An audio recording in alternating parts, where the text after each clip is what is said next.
어리석은 자는 그의 마음에 이르기를 하나님이 없다 하도다.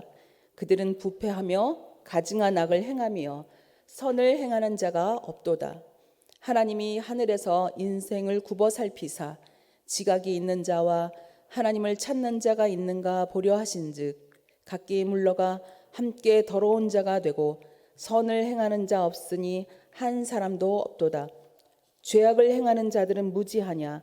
그들이 떡 먹듯이 내 백성을 먹으면서 하나님을 부르지 아니하는도다.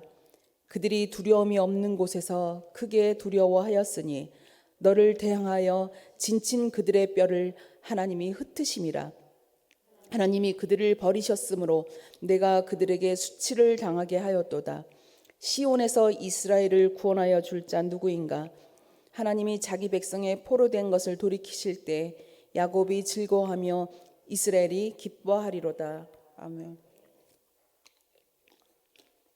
할렐루야. 오늘 이 말씀을 가지고 우리들의 인생을 굽어 살피시는 하나님 함께 읽어보실까요? 우리들의 인생을 굽어 살피시는 하나님. 다시 한번요. 우리들의 인생을 굽어 살피시는 하나님에 대해서 저희들이 말씀 나눠보고자 합니다. 이 처음에 53편 앞에 보면 다윗의 마스길, 인도자를 따라 마할랏에 맞춘 노래라는 글귀가 적혀져 있죠. 이 마스길이라고 하면 교훈의 시를 말합니다. 마할랏은 한 음악의 장르를 말하는데 악기를 이야기하고 있으면 슬픔을 이야기하고 있습니다. 슬픈 곡조로 부르는 노래를 말하고 있죠. 그러면서 교훈의 시인 것이죠. 저희 모두는 사람이 세상을 살아가는 일을 저희들은 인생이라고 말합니다. 인생이란 인간의 삶, 인간이 생명으로서 생명을 받고 기쁘고 슬픔의 과정을 거쳐서 죽음으로 마무리되는 것을 말하죠. 인간의 태어남과 죽음을 아우르는 전반적인 삶을 인생이라고 말하고 있습니다. 그런데 우리들은 성경에서 늘 하나님께서 사람을 찾으시는 모습을 발견할 수 있습니다. 인생을 찾고 계시는 것이죠. 그렇다면 왜 하나님은 사람을 찾으실까요?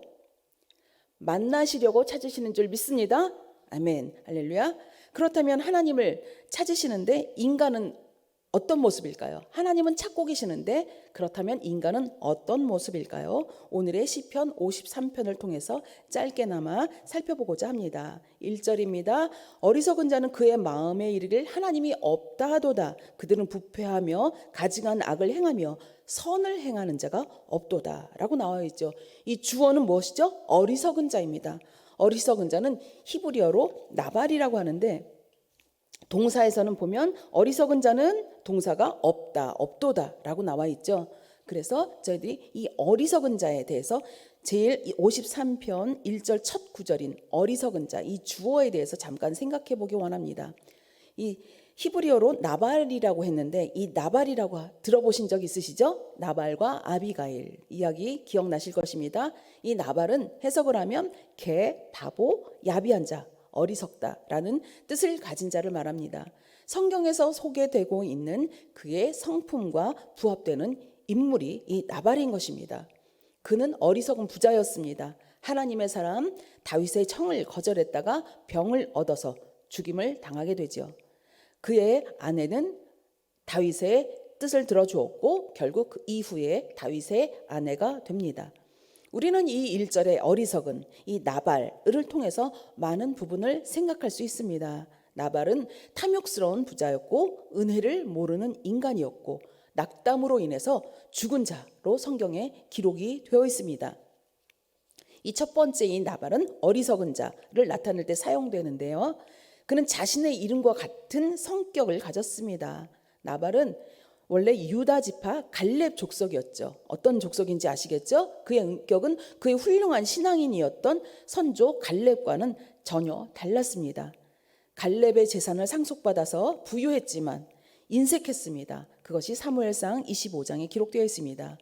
그는 영원토록 살아계시고 인간의 생사화복을 주장하고 또 섭리하시는 하나님, 그 심판주가 되시는 하나님을 경외하지 않는 사람이었습니다. 그의 관심은 영적인 것이 아니라 오로지 육적인 것에 있었습니다. 또 또한 자기보다 낮은 지위에 있는 사람들을 무시하는 사람이었고 포악했습니다. 영원한 구원과 생명보다 세상의 헛된 것들에 매달려 그것만 갈구하는 탐욕으로 인해서 자신을 망치게 됩니다. 하나님을 상실한 마음에서는 온갖 죄악이 생산되어 나오는 것이기 때문이지요. 탐욕으로 인해서 교만함과 물질을 하나님의 자리에 대신 올려놓고 있었기 때문에 불의한 생활을 결과적으로 하게 되었습니다. 두 번째는 은혜를 모르는 인간이었습니다. 사무엘상 25장 7절에 보면 다윗 일행이 나발의 목자들을 지켜줌으로 은혜를 베풀었습니다. 그러나 이후에 전쟁이 있었고 그 전쟁 중에 다윗에게 도움이 필요할 때 다윗의 요청을 거절했습니다. 그래서 거절함으로 죽을 뻔했지만 지혜로운 아내 아비가일로 인해서 나발은 죽음을 면하게 됩니다. 그러나 안타깝게도 열흘 후에 하나님이 죽이시는데 허락하고 계시죠. 결국 심판받을 사람은 하나님이 하신다는 것을 우리들이 기억하길 원합니다. 우리가 살면서 많은 억울한 일들이 있으시죠? 당연히 있을 수 없는 일들을 우리는 살면서 종종 눈에 보게 되죠. 피부로 느끼며 우리들이 마음의 어려움을 겪곤 합니다. 그러나 결국 심판받은 사람은 하나님이 하신다는 것을 믿으시길 예수님의 이름으로 부탁드립니다. 우리들은 불의한 자의 모습 속에서 악에 거하기를 좋아하고 하나님의 사람을 핍박하며 하나님을 대적하는 악행을 서슴없이 저지르는 것을 발견할 수 있습니다. 그래서 잠언 16장 18절에는 교만은 패망의 선봉이요 거만한 마음은 넘어짐의 앞잡이니라 가지고 기록되어 있습니다. 세 번째는 낙담으로 인해 죽은 자였습니다. 교만하게 어리석은 태도를 가졌던 나발은 낙담하지요. 낙담했다는 말은 마음이 죽었다는 뜻입니다. 우리는 종종 살면서 낙담할 때가 있죠. 마음이 죽어가는 것이죠. 그렇지만 우리는 예수님 때문에 그곳에 머물러 있지 않는 줄 믿습니다. 그렇지만 악인은 결국 그것으로 인해서 두려움에 적게 되는 것이죠. 2절입니다. 하나님이 하늘에서 인생을 굽어 살피사 지각이 있는 자와 하나님을 찾는 자가 있는가 보려 하신즉. 이 하나님이 하늘에서 인생을 굽어 살피신다는 이 오늘의 제목처럼 이 제목은 하나님이 위에서 보신다는 의미도 있지만 하나님이 평가하기 시작했다는 뜻입니다. 하나님이 평가하려고 살펴보시는 것이죠. 그래서 지각이 있는 자와 하나님을 찾는 자가 있는지 보려 하신즉. 두 가지 말씀이 동의어로 사용되고 있죠. 지각이 있는 자, 하나님을 찾는 자. 곧 지각이 있는 자는 하나님을 찾는 자인 줄 믿습니다. 그렇다면 하나님을 찾지 않는 자는 지각이 없는 자인 것이죠. 하나님을 향해 시선과 마음이 있는 자가 하나님을 찾는 자인 줄 믿습니다. 결국 나발은 지각이 없는 사람이었던 것이죠. 3절입니다. 각기 물러가 함께 더러운 자가 되고 선을 행하는 자 없으니 한 사람도 없도다. 역시 여기서도 보니까 없으니 없도다 하고 이 동사가 강조되고 있죠. 선을 행하는 자도 없고 하나님을 찾는 자도 없고 의인은 없나니 한 사람도 없고 모두가 하나님의 영광에 이르지 못한다라는 그 말씀이 기억나는 그런 존재를 말하고 있는 것입니다. 4절입니다.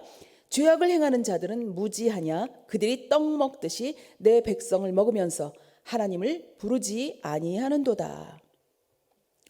죄악을 행하는 자들은 무지하냐? 이 질문형으로 되어 있습니다. 공동 번역에서는 이것을 언제 깨달을래? 이런 말이라고 합니다. 우리는 매일매일 예배드리고 말씀 듣고 또 이렇게 찬양 드리고 기도를 하면서 하나님 앞에서 신실하게 살려고 몸부림치고 있죠. 그래야 겨우겨우 우리가 깨닫는 상태, 겨우겨우 유지하는 상태를 살아가는 경우가 대부분이죠. 깨어 있을 수 있는 상태가 유지되는 것입니다.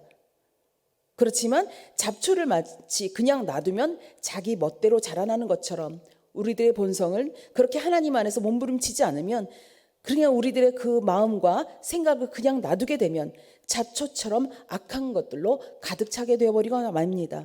악한 것들 마치 잡초가 가득 찰 때 그 밑에 있는 어린 것들은 햇빛을 보지 못하고 죽는 것처럼 우리들의 마음에 생각에 잡초가 가득 찰 땐 우리도 모르게 우리들의 영이 죽어가고 죽어가게 되는 것입니다. 그러므로 깨어 있을 수 있는 상태를 유지할 수 있는 하나님의 앞으로 계속 나오기를 예수님의 이름으로 부탁드립니다. 아멘. 하나님과의 관계 유지하기 위해서 우리는 그것이 몸에 배어야 되는지 믿습니다. 특히 이렇게 이 이른 새벽 하나님 앞에 나와 예배드리는 모든 분들은 그 몸 가운데 마치 시계가 계속 바늘이 돌아가고 초가 돌아가는 것처럼 우리들이 몸 가운데 새벽을 깨우는 시계가 있는 줄 믿습니다. 그래서 그것이 훈련이 되어져서 그 몸 안에 가득하게 되는 것이겠죠. 그래서 성실하게 하나님 앞에 꾸준히 예수님의 이름으로 나올 수 있는 은혜를 받게 되는 줄 믿습니다. 요즘과 같이 앞날할 수 없고 가치관이 혼돈스러운 이 세상에서 가만히 있으면 현 상태를 유지하는 것이 아니라 나락으로 점점 떨어지게 되고 두려움이 다가오게 되는 것이 현실인 것입니다. 그러나 하나님을 찾는 자, 야훼를 피난처로 삼는 자에게는 두려움이 사라지는 줄 믿습니다. 아멘. 시편 91편 2절에 나는 야훼를 향하여 말하기를 그는 나의 피난처요 나의 요새요 내가 의뢰하는 하나님이라 하리니. 아멘. 이 말씀 가운데 놀라운 평안을 얻으시기를 부탁드립니다. 5절입니다. 그들이 두려움이 없는 곳에서 크게 두려워하였으니 너를 대항하여 진친 그들의 뼈를 하나님이 흩으심이라. 하나님이 그들을 버리셨으므로 내가 그들에게 수치를 당하게 하였도다. 두려움이 없는 곳에서 크게 두려워하였다라는 말은 두려움 없이 자기가 하나님처럼 마음대로 의인들을 괴롭혔다는 이야기인 것입니다. 두려움이 없다고 생각했지만 그들에겐 결국 무시무시한 두려움이 밀려오게 되는 것이죠. 두려움이 없는 곳에서 크게 두려워했으니 너를 대항하여 진친 자, 이런 것들은 전쟁의 상황을 묘사하고 있는 것입니다. 우리들은 눈에 보이는 전쟁뿐만 아니라 우리들은 피부로 느끼고 눈으로 보이는 그 전쟁만 생각하기 쉽지만 우리들의 현실은 정말로 보이지 않는 영적 전쟁을 하고 계시는 줄 믿습니다. 아멘. 그러므로 우리가 이렇게 이른 새벽에도 하나님을 대하며 하나님과 가까이 가고자 영적 싸움에서 이미 승리하신 싸움을 걷고 계시는 줄 믿습니다. 아멘. 그들의 뼈를 하나님이 흩으심이라. 하나님이 그들을 버렸으므로 내가 그들에게 수칠당하게 되었도다. 매장조차 되지 않는 상황을 묘사하고 있는 것입니다. 가장 처참한 죽음을 이야기하고 있는 것이죠. 하나님이 그들을 버렸다는 것은 하나님께서 그들을 거절하셨다는 것입니다. 안타까운 상황이죠. 6절입니다. 시온에서 이스라엘 구원하여 줄 자 누구인가? 하나님이 자기 백성의 포로된 것을 돌이키실 때 야곱이 즐거워하며 이스라엘이 기뻐하리로다. 아멘. 시온은 하나님의 임재의 상징인 언약궤가 있는 예루살렘을 가리키고 있죠. 그래서 이스라엘의 구원은 다른 어떤 것이 아닌 오직 이스라엘이 믿는 하나님으로부터 나온다는 믿음의 선포인 줄 믿습니다. 아멘. 시온, 이스라엘, 또 야곱 여기 나오는데 이 공통점 또한 무엇일까요? 시온, 이스라엘, 야곱 개인이 아니라 공동체인 것입니다. 성도의 공동체인 것입니다. 4절에서 삼킴을 당하던 백성이 이 6절에서는 구원을 얻게 되는 것이죠. 돌아옴을 얻었습니다. 공동체가 회복을 얻은 것인 줄 믿습니다.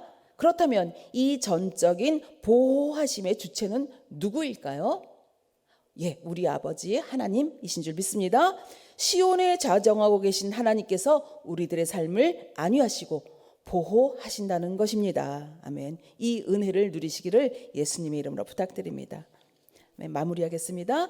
오늘 시편 53편을 통해서 왜 하나님은 이렇게 끊임없이 하나님을 찾으시는지에 대해 생각해 보았습니다. 우리들을 만나시려고 찾으시는 줄 믿습니다. 우리를 정말로 사랑하는 마음으로 찾고 계시는 것이죠. 그러므로 우리 모두는 지혜로운 자로서 하나님을 찾는 하나님 안에 있는 사람이길 소원하면서 다시 한번 믿음으로 다시 한번 예수 그리스도의 십자가로 돌아와야 되는 줄 믿습니다. 세상에는 수많은 해답이라고 얘기하는 것들이 너무 많죠. 세상이 개발이 되어지고 수많은 기술들이 발전이 되면서 그것들이 마치 정답인 것처럼 또 마치 이단들은 그것들을 이용하여 그들에게만 구원이 있다고 이야기하고 있는 이 많은 상황 가운데서 우리들은 오로지 예수 그리스도의 그 보혈의 은혜, 십자가의 은혜 안으로 들어와야 되는 줄 믿습니다. 아멘. 이렇게 하나님께서 허락하신 그 예수 그리스도와 하나님의 그 은혜, 성령, 하나님에 있는 사람이 지혜로운 사람이기 때문에 우리는 하나님, 예수님, 성령님 이 삼위일체 하나님을 믿고 있는 줄 믿습니다. 성도의 최고의 지혜는 하나님께 안기는 것인 줄 믿습니다. 할렐루야. 하나님께 늘 안기셔서 보호받으시고 또 하나님의 음성을 들으시면서 하나님의 뜻에 순종하여 하나님께 기쁨을 드리고 또한 열매를 맺어 온 세상을 변화시키는 귀한 사역을 잘 감당하시기를 예수님의 이름으로 부탁드립니다. 아멘. 하나님을 향해 시선과 마음이 있는 자가 하나님이 찾는 자인 것을 알게 되었다고 우리가 말씀을 나눴습니다. 우리는 계속 한순간 한순간 마치 잡초를 그냥 놔두면 어느 순간도 모르게 밑에 있는 어린 것들이 죽어가는 것처럼 우리는 계속 하나님을 찾는 자로 매번 회복되어야 되는 줄 믿습니다. 이러한 회복의 은혜가 과거 예수님을 구세주로 영접했을 때뿐만 아니라 현재와 미래에도 계속되어질 놀라운 축복의 길인 줄 믿습니다. 우리를 구원하신 예수님을 찬양하면서 보혈의 은혜를 기억하면서 성령님을 의지하면서 선한 열매를 맺기를 소망합니다. 성령님을 인정하고 환영하고 모셔드리고 따라가면서 우리들의 인생을 굽어 살키시는 그 좋으신 우리 하나님 앞에서 계속 그 길을 걸어가시길, 용기를 내어 걸어가시기를 예수님의 이름으로 다시 한번 부탁드립니다. 날마다 승리하시기를 예수님의 이름으로 부탁드립니다. 그 보혈의 은혜 가운데 늘 젖어 계시기를 다시 한번 예수님의 이름으로 부탁드리면서 소망합니다. 아멘. 할렐루야. 기도합니다. 아버지 하나님 감사합니다. 우리들의 인생이 그냥 놔뒀으면 정말 어리석고 슬프고 두려움에 젖을 수밖에 없는 인생이었지만 하나님께서 예수님을 보내주셔서 아버지 하나님 우리를 구원하여 주셔서 감사합니다. 우리들의 인생을 굽어 살피시는 좋으신 아버지, 그 아버지께서 우리들의 삶 가운데 수많은 슬픔과 어려움과 또한 기쁘고 즐거운 일이 있지만 이 모든 것이 하나님께서 허락하시는 귀한 인생의 여정인 줄 믿사오니 주님 성령님 의지하면서 따라가면서 늘 승리해 나가는 귀한 저희 모두가 되게 역사하여 주시옵소서. 하나님 성령님 환영합니다. 인정합니다. 모셔드립니다. 의지하면서 정말로 아버지의 기뻐하시는 그 모습대로 살면서 또 인생을 잘 견뎌내고 또 승리해 나가면서 하나님의 기쁨 되게 하여 주시고 늘 하나님의 품 안에서 평안히 쉬며 하나님과 대화를 나누며 또 하나님께 열매를 올려드리는 복된 저희 모두의 삶이 되도록 복의 복으로 축복하여 주시옵소서. 그런 저희 교회가 되도록 축복하여 주시옵소서. 그런 자녀들과 자손들이 되게 역사하여 주시옵소서. 하나님 아프신 분들 많사오니 치료하여 주시고 그래서 주님이 말씀하신 것처럼 영혼이 잘된 같이 범사가 잘되고 강건한 놀라운 은혜로 채워주시옵소서. 건강 개선을 위하여 애쓰며 기도하고 있사오니 정말 하나님 기뻐하시는 모습으로 회복되는 저희 놀라운 교회에 하나님 영혼을 살리고 아버지의 세워나가는 복된 교회 또한 저희 인생에 되게 축복하여 주시옵소서. 감사드리며 우리 구주 예수님 이름으로 기도드립니다. 아멘.